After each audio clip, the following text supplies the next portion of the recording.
Imaginez un petit village de moins de 200 habitants, perdu au milieu des montagnes. Un endroit où tout le monde se connaît, où il ne se passe presque jamais rien. Et pourtant, au mois d'avril 2026, des dizaines de gendarmes arrivent sur place. Une vaste propriété est perquisitionnée. 5 personnes sont interpellées. Près d'1 million d'euros de biens sont saisis et très vite un mot revient dans tous les médias. Secte. Mais qu'est-ce qui s'est réellement passé à Bellafay? Comment un groupe religieux quasiment inconnu a-t-il pu attirer autant de fidèles? Pourquoi certaines personnes disent avoir perdu leur économie, coupé les ponts avec leur famille et même arrêté leurs traitements médicaux? Et surtout, comment cette affaire est-elle restée aussi discrète pendant plusieurs années? Aujourd'hui, on va reprendre toute cette histoire depuis le début, parce que plus on avance dans cette enquête, plus les questions deviennent nombreuses. Bellafay est une petite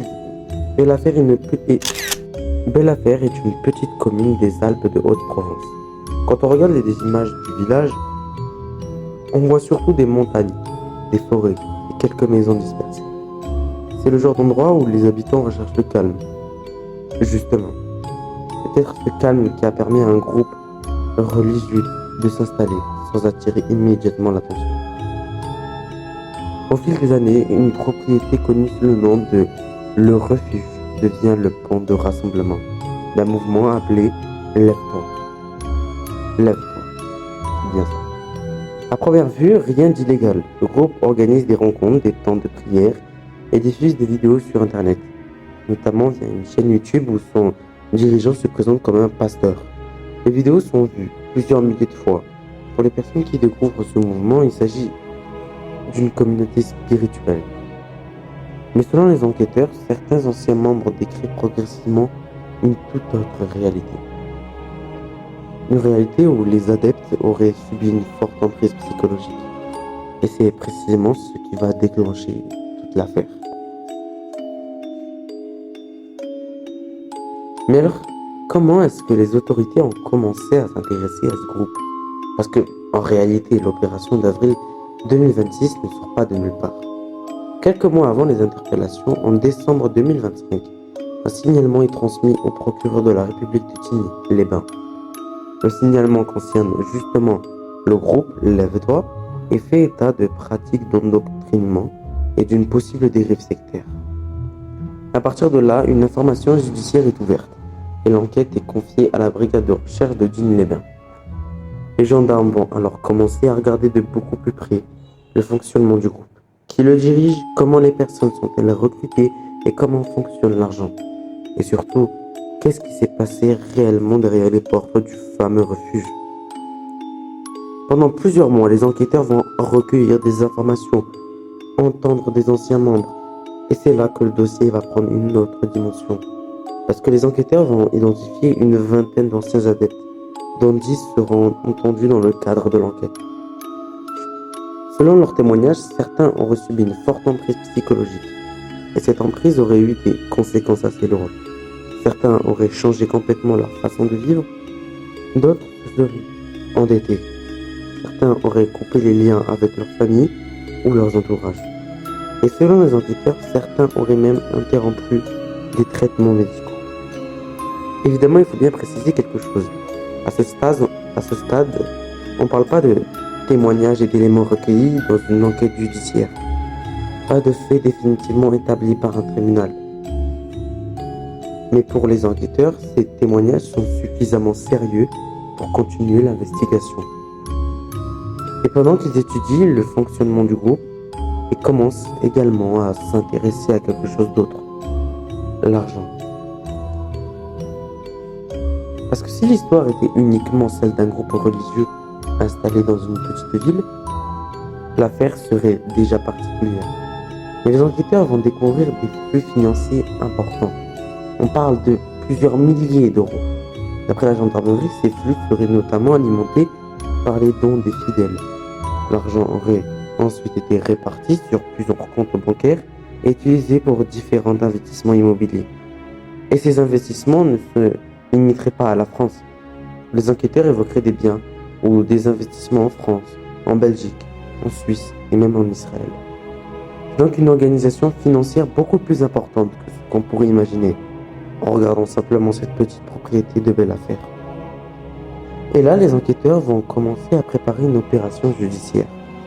Le mardi 7 avril 2026, environ 40 gendarmes interviennent. Le but est clair, perquisitionner les lieux, interpeller les personnes visées et récupérer les éléments nécessaires à l'enquête. 5 personnes sont finalement interpellées. Parmi elles se trouvent les 2 personnes à la tête du groupe, ainsi que plusieurs personnes soupçonnées d'avoir participé à la gestion des fonds. Mais ce que les gendarmes vont trouver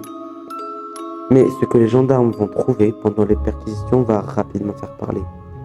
De l'argent liquide, de l'or et surtout une propriété estimée à environ 700 000 euros.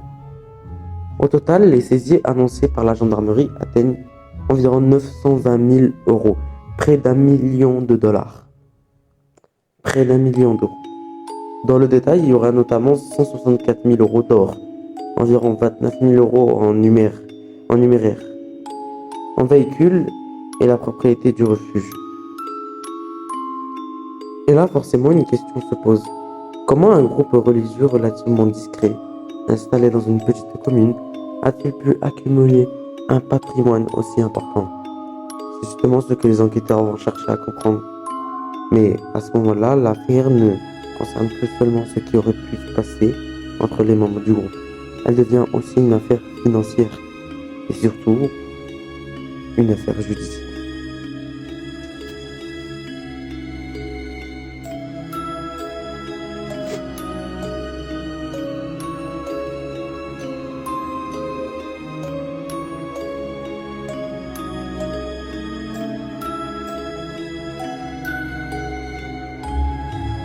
Et élément important que je n'ai pas dit dans cette vidéo, le 14 avril 2026, le pasteur, présenté dans les sources sous le nom de Haïm Goël, a été placé en détention provisoire. Et les éléments concernant les membres du groupe restent des accusations dans une procédure en cours. Le mardi 7 avril 2026, tout va s'accélérer. À belle affaire, une quarantaine de gendarmes se rendent sur place. Et cette fois, ce n'est plus une enquête discrète. Les enquêteurs passent à l'action. Le groupe lève le toit et directement visé. 5 personnes sont interpellées, parmi lesquelles le couple qui serait à la tête du groupe. 3 autres personnes sont également soupçonnées d'avoir participé à la gestion du fonds. Ces 5 personnes sont placées en garde à vue. Pendant ce temps, les gendarmes procèdent aux perquisitions. Et ce qu'ils recherchent sont évidemment des éléments permettant de comprendre comment fonctionnait réellement le groupe. Mais il y a aussi toute la partie financière, bien sûr.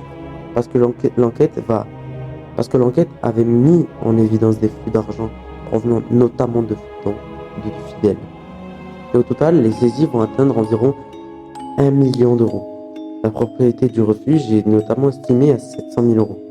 Les enquêteurs saisissent également environ 164 000 d'or, 29 000 euros en liquide et en véhicule. Tous ces éléments, je les répète. Et là, forcément, l'affaire prend une autre ampleur. Parce qu'on n'est plus simplement face à des témoignages d'anciens membres, il y a maintenant une enquête judiciaire, des interpellations et des saisies considérables. Mais c'est ce qui va vraiment changer la situation, c'est ce qui se passe après la garde à vue.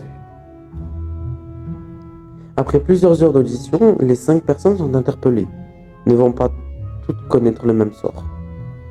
2 sont finalement laissés libres, les 3 autres sont présentés à un magistrat instructeur. Et là, le dossier devient beaucoup plus sérieux. Une première personne est mise en examen pour plusieurs infractions particulièrement graves. Abus de faiblesse, commis en bande organisée, escroquerie au préjudice de personnes en état de suggestion psychologique et blanchiment de fraude fiscale en bande organisée. Elle est placée en détention provisoire. Et quelques jours plus tard, le 14 avril, le pasteur présenté sous le nom de Haïm Goël est lui aussi placé en détention provisoire. La justice explique notamment cette décision par le risque de pression sur les fidèles et par la nécessité de préserver l'enquête. À partir de là, le mot secte commence à prendre énormément de place dans les médias. Mais il faut faire attention à quelque chose. Une enquête pour dérive sectaire ne signifie pas automatiquement qu'une personne est coupable. Et une mise en examen n'est pas une condamnation. La justice cherche justement à déterminer ce qui s'est réellement passé. C'est donc important de garder cette distinction pendant toute cette histoire. D'un côté, il y a les accusations, de l'autre, il y a les personnes qui les contestent. Et justement, la défense du couple va rapidement réagir. L'un de leurs avocats va même qualifier le dossier de cru, contestant la solidité des accusations portées contre eux. Donc à ce stade, on a deux versions complètement différentes. Les enquêtes décrivent une possible emprise psychologique et des mécanismes financiers inquiétants. La défense, elle, conteste cette vision des choses. Et pendant ce temps, une autre question commence à se poser. Pourquoi autant de personnes ont-elles rejoint ce groupe? Parce que pour comprendre cette affaire, il faut aussi comprendre ce qui pourrait attirer les gens vers Lève-toi. Et surtout comment cette communauté a réussi à créer autour de ses membres une véritable bulle.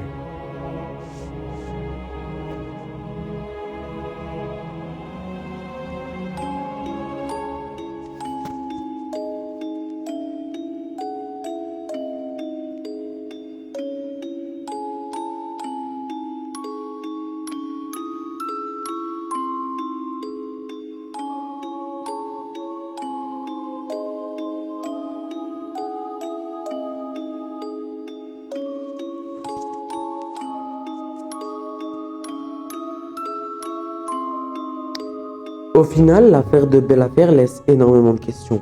Comment ce groupe a-t-il pu fonctionner pendant plusieurs années, sans attirer davantage d'attention? Pourquoi certains anciens membres décrivent-ils une emprise aussi importante? Comment expliquer les sommes d'argent et les biens retrouvés par les enquêteurs? Et surtout, où se situe exactement la frontière entre une communauté religieuse et une véritable dérive sectaire? Pour l'instant, il n'y a pas encore de réponse définitive à toutes ces questions.